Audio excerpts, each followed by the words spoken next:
Welcome to the Secret Underground Laboratory Recovery and Salvage, where rude mechanicals do magic. Hello, I'm Bronze Age, Director of the Secret Underground Laboratory Recovery and Salvage. And today we're at the BF bench where we investigate the mystery of the old end table. It arrived at the lab in this condition, with the legs loose like this. And I knew looking at it that it was fairly old, even though this piece was made in a furniture mill, which had lots of big machines run by either a water mill or a steam engine or who knows what. The drawers are still made with hand-cut dovetails at the front and at the back. And the reason for that is that even after they did have machinery sawing out all the boards and smoothing them down and doing all that kind of stuff, they didn't have a machine that could cut such a small, delicate joint like that. So they still had probably 2 or 3 benches of guys that just stood there all day long, did nothing but chop out dovetails and put drawers together so that somebody else could put them into the cabinet. The first practical dovetail machinery showed up in the 1890s, so we can say pretty much that this is somewhere before then.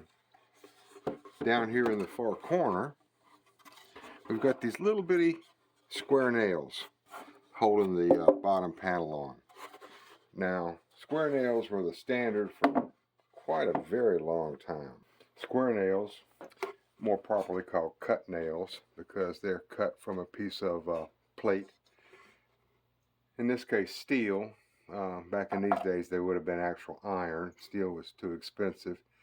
And it wasn't until about the 1870s somebody came up with a machine that could make nails out of just a big, long piece of wire.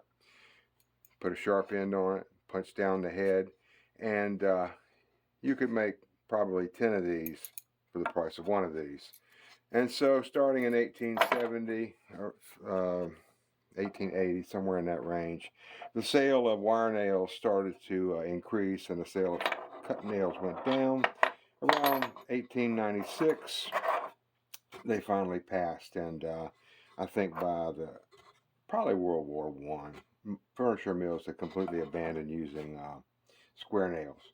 So I'm going to put this thing somewhere 1880, certainly 1890 at the latest. So the age of this is kind of vague, but no great mystery to it. On the bottom, we have Mrs. O.S. Seymore, New Bern, North Carolina. That's just kind of a strange place to be putting a shipping label, but that's basically all the information we've got right there. The other drawer, a little bit stranger. On the inside here, we've got IT, appears to be a period, ALL, period, IS, 17P30. No idea on earth what that possibly could mean. To turn this around, we've got more scribbles and doodles. 73 with an apostrophe, 73. Does that mean 1873? I have no idea. Bunch of little, and someone's name, Mr. Vanilake. Again, 73 repeated many, many times all over this thing. It's like somebody was just testing out their pencil. As I said, came in with the legs loose, which is not unusual. We see that a lot. And the only problem I saw was this one right here. This leg is missing a big chunk. I asked the customer, said, well, do you have the missing piece? And he says, no, he didn't have any idea. And so this went into the back room where it was going to wait until I had time to get it up on the bench, which I knew would only be a day or two. And so while I was contemplating what I was going to do about this, I came up with the idea, just cutting a piece that would go in here as a plug, come back, mill this down nice and flat and square, glue a block of walnut to it, put it in the lathe, and turn it back down round. I thought, well, that's a pretty clever way to do things. And I thought, well, I better get a good measurement on this piece right here. So I go to look at the other legs, and I saw a problem. The first problem was, inside the drawer, I found the missing piece, which made my clever idea pretty much pointless. The second thing I discovered was none of these legs are the same. Every one of them has slight variations, and on top of that, none of them are the same length. The chaos continues at the foot. As clever as my original plan was, I'm not sure I've got any really clever options here. In fact, these two, which are about the closest match at the top, although they don't match at the bottom.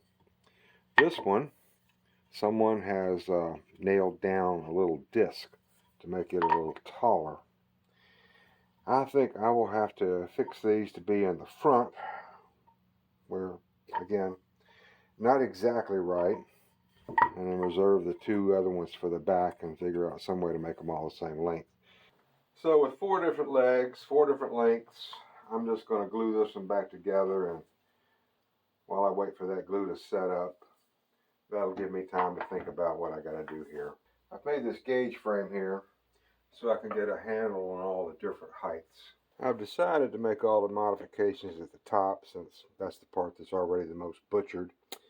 This is the tallest one, and this one is about 1/16 of an inch short. This one looks to be a little more than 1/4 inch, a little less than 1/4 inch. So what I'm going to do is just trim this one down to be the same height as that one, and then make a spacer similar to this on this one and this one, and bring them all in line.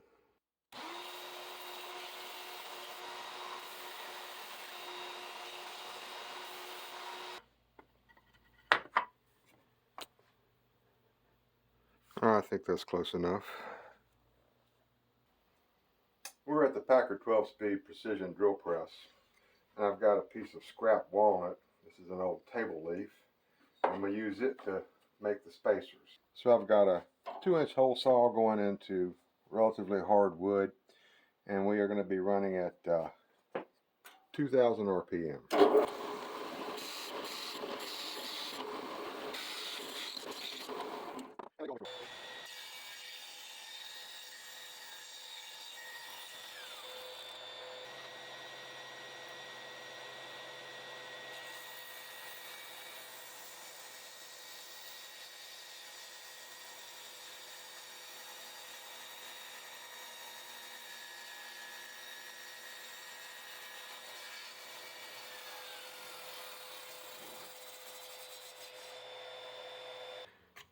I'm going to call this close enough for government work. The spacers are going to be held on with 5-minute epoxy, which is just fine because I'm going to let these sit overnight.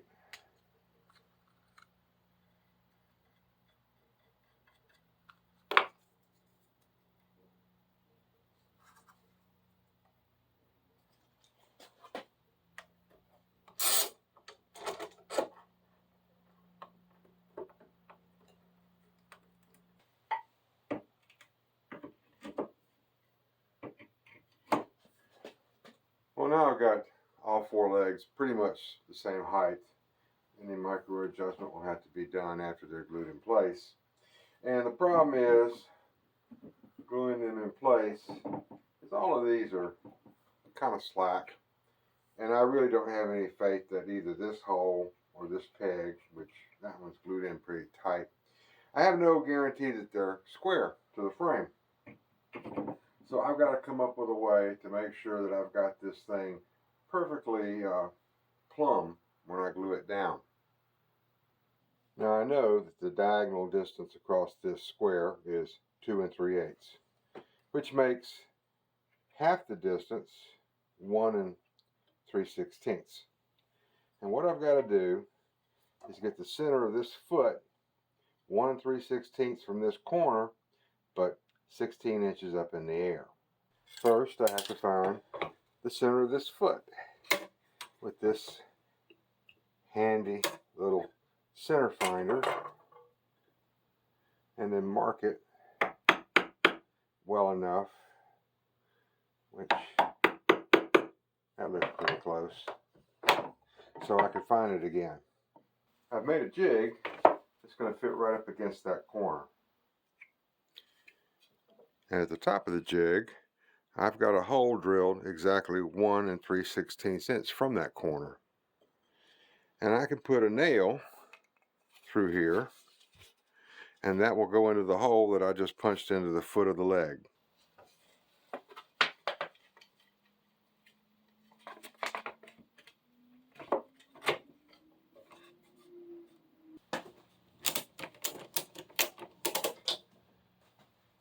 Now I can take all this apart, put glue on all the joints, and I can be fairly sure that each leg is going to be the exact same height and also straight. Now while the glue dries, I've got a little time to try and think about how this came to be. And I've got another end table here that is about the same time period. It's the same basic design.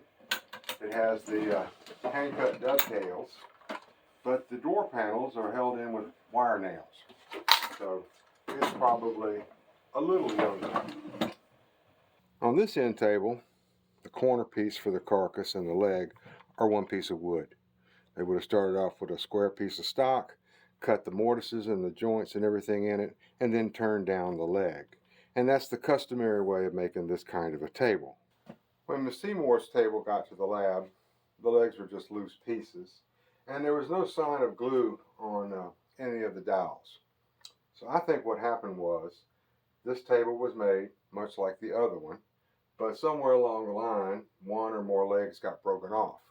And instead of trying to repair that, they just sawed them off at the bottom of the frame and started collecting old odd table legs. That's my hypothesis. In any case, we're going to give this back to the customer in usable condition. As an antique, that probably does affect the value quite a bit, but it will be in somebody's house serving its purpose. So, this is Bronze Age for the Secret Underground Laboratory Recovery and Salvage. Thank you for watching this video. Would appreciate a thumbs up. Subscribe if you haven't already. Questions, comments are always answered. And again, thank you for watching.